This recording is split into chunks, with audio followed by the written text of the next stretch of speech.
The video game industry landscape is just a graveyard of bad ideas. At the best of times, developers are allowed to really move on bad ideas and then make something great out of it. But we're not talking about that today. We're taking a look back at the worst ideas that died in development or were killed in the marketplace of ideas, whatever you want to call it. Sometimes dead is better. We got 10 things to talk about, so let's get started off with number 10. Look, every canceled game is one big what-if scenario. The big Perfect Dark reboot that was canceled by Microsoft last July feels like a missed opportunity for the mega publisher to revive a beloved franchise, but we don't think anybody wanted this other thing here, a live service God of War game. According to reporting from Bloomberg.com, a God of War multiplayer game was being developed by Bluepoint Studios, but was canceled in its very early stages. And we've been reminded of the very canceled game due to a bunch of leaked screenshots recently. These screenshots are pretty boring. They show a ruined temple, a cave, some pots, no Kratos or anything like that to be seen, and this is one cancellation that we think is for the best. Look, I know some people like the God of War multiplayer from the PS3 spin-off game, but that's besides the point. Look, after Sony acquired Bungie in 2022 for that eye-watering $3.7 billion, the company just seems like desperate for a return on investment with live service and stuff. And a lot of these live service spin-off games sound like terrible ideas. I mean, God of War has always been a narrative cinematic adventure game. Sprinkling it with live service slop is only going to make the game worse. Look at Marvel's Avengers or Ubisoft's Breakpoint for two easy examples of games made so much worse because of the live service stuff put on top of it. Sony has really, besides Helldivers and things here and there, they've really proven that they're bungling the live service thing. Imagine a God of War Battle Pass? Yeah, I'll just stop there and move on. But before I do, if you haven't subscribed yet, please be sure to do so. I only say that because according to our views to subscriber ratio, some of you guys aren't subscribed according to our data, so yeah, if you do, thanks. Either way, let's move on to number 9. Interactive horror TV. Silent Hill Ascension is probably one of the rougher things to come from a publisher in a long time. It feels cynical. It's mind-boggling bad. It's wrong-headed and just a failure. We wouldn't be surprised to learn that some of you even have no idea what it is. Silent Hill Ascension is this quote-unquote interactive horror TV series where the entire community votes on inconsequential choices throughout the story. Think of it as a telltale adventure game, but instead of making the choices yourself to shape the story, a giant mob of psychos all make the choices for you.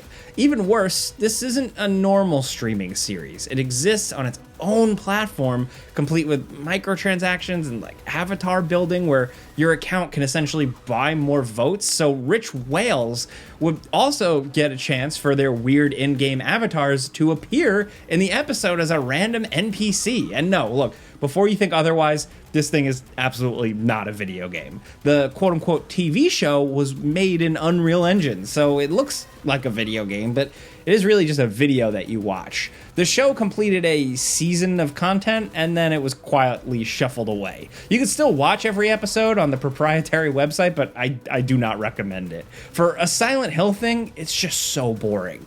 This is one weird project we're happy never really became popular. This is all your fault. You know it's true.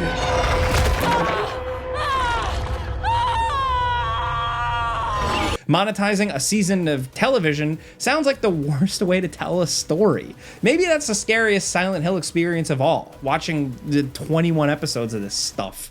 Next at number 8, this one's a little divisive, but Xbox exclusivity. It seems like we've achieved peace in our time and the console wars are winding down.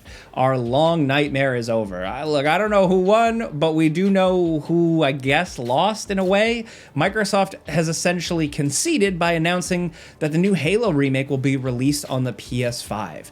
We already have so many things like Forza and Gears of War on PlayStation 5. All these other exclusives from Microsoft and Sony are appearing on PC with greater regularity, and it still feels strange seeing such a huge series get the multi-platform treatment. It just feels like a real big moment in time for Xbox. Now, the console wars are representative of something bigger, video game exclusivity. And exclusive games certainly are not dead. I mean, Nintendo protects their IPs pretty viciously, and they're not releasing their games on PlayStation or Xbox or anything, but this dent in Microsoft's armor does mean we have one less exclusive platform to worry about. As many have said before us, it does feel like there's less and less reason to own an Xbox Series X when you can play all these games on PC, and now a lot more also on PlayStation as well. So there's that. It's too bad that a big tech company like Microsoft, the biggest tech company of all time, is so bad at PC game releases. Please release all your games on Steam instead of the Xbox app. Please, Microsoft.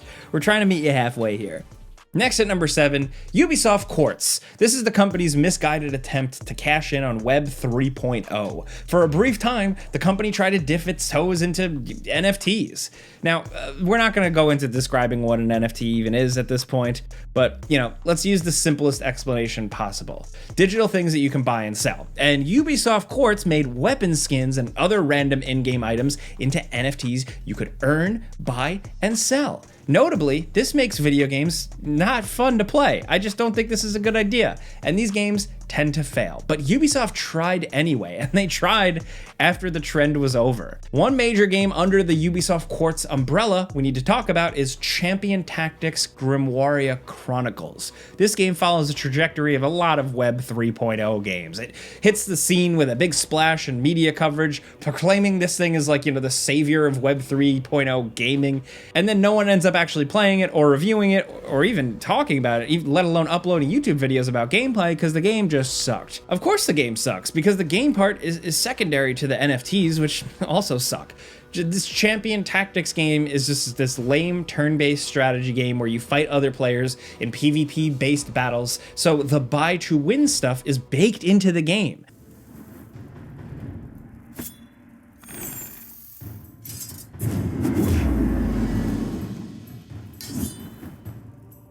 So few people played this game, it was quietly rebranded Champion Tactics Reforged and released free-to-play on Steam with all that NFT stuff removed just to salvage it. The new version has single-digit player counts, so it isn't doing great. Everyone rejected this game and the initiative as a whole.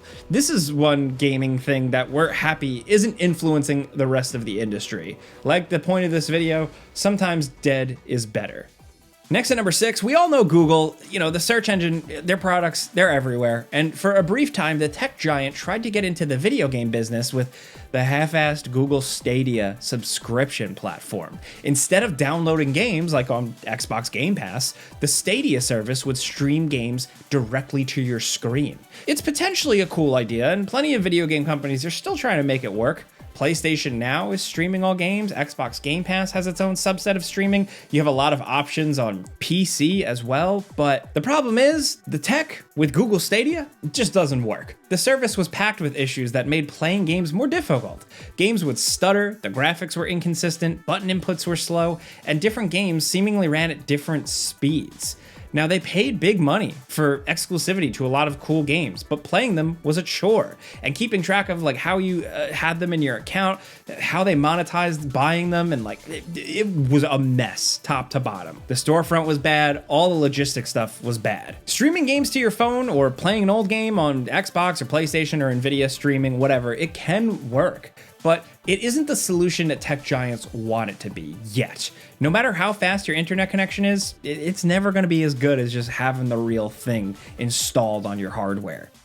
Next, over at number 5, the micro consoles. This was a mini fad after Nintendo released that NES Classic Edition in 2016. I feel like this was just yesterday, but this tiny little emulator box included 38-bit games from the NES, and while it didn't have all the games we wanted, I guess it was a nice little machine with a good interface. The tiny-sized wired controllers were a fun addition to make playing games easier with friends. It was good for casual fans. It made a nice little Christmas present, and it sold enough to get the SNES Classic Edition made. Then the PlayStation Classic was Sony's attempt at the same formula, quickly trying to capitalize on that trend. They sold this, tiny little plastic PS1 for $100 in 2019, with a more weirder selection of games. Bizarrely, this commercial product just kind of used emulation and it didn't even do it that well in certain instances. And the ROMs are like a random mishmash of different regions. Some games are NTSC, some are PAL, and the PAL games technically run at a different frame rate, so this $100 product was much worse than just downloading an emulator for yourself on a computer. The games selected here are pretty all over the place too. Like, you're not getting your PlayStation classic you remember, like Crash Bandicoot or Symphony of the Night or Tony Hawk or Spyro. It's just this half-baked project that a lot of people rejected. The PlayStation Classic sold badly and then kind of killed the micro consoles. You didn't really see them anymore after this. I mean, you'll still see the weird little boxes sold for like the Atari or like knockoff versions, but it seems like the big companies gave up on it. Now down at number 4, Anthem. This was BioWare's big attempt at breaking into the lucrative live service market, and we all know what happened to that game. The flying mech shooter briefly made us feel like Iron Man in the skies. The flying was cool, you know, but ultimately it was a lifeless, boring, grindy third-person shooter with lame loot and an even lamer story. After the initial round of bad reviews rolled in, developers at BioWare stopped updating the game and went dark to provide this big overhaul to presumably save the game. That overhaul was to be Anthem 2.0, and the, accountants at EA killed the project after a long development time, which ended all development on Anthem, giving us yet another live service failure. We hate to give EA props for anything, but I mean, Anthem wasn't good enough for a second chance at life. I guess it deserved to die. Bad games have been saved before. We've talked about it plenty of times already. Cyberpunk 2077, stuff like that, but it's still hit or miss. And ultimately, after Anthem bit the bullet, the developers went on to work on Dragon Age Veilguard, which, there's a lot to say about that game, but hey, at least it was a lot better than Anthem. Now at number 3, the Nintendo Wii made us all eventually hate motion controls. Okay, not everyone hates motion controls. You know, there are still a lot of games that use motion controls fairly well. Motion controls are essential for VR gaming, and using your Switch 2 Joy-Cons like a pointer or mouse or anything like that is pretty cool.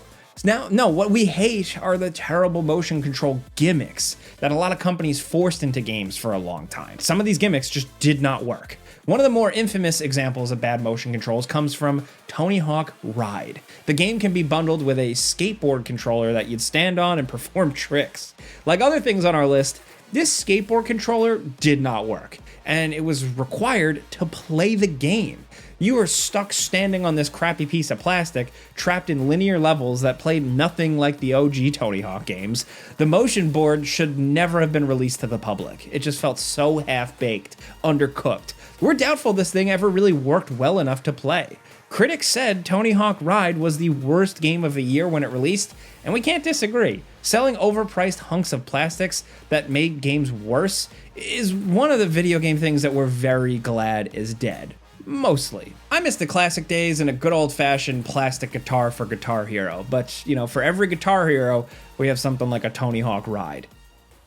Now down at number 2, half-assed battle royale games. There is a big old graveyard filled with games trying to chase the trend of the early days when PUBG, PlayerUnknown's Battlegrounds, popped off, when Fortnite popped off. Everybody tried to capitalize on that success, from large developers shoehorning in a mode into their game and smaller developers trying to ape that success. It was all over the place, and there are so many bad examples. The Battle Royale concept is a great mode. I understand why players can't get enough of it, but sometimes you just don't need it in your game, and I think some people learned the hard way. I'm glad all those bad ones died, because now we only have a very select few Battle Royale games, but they're all really solid. There's a reason why a lot of them have stood the test of time.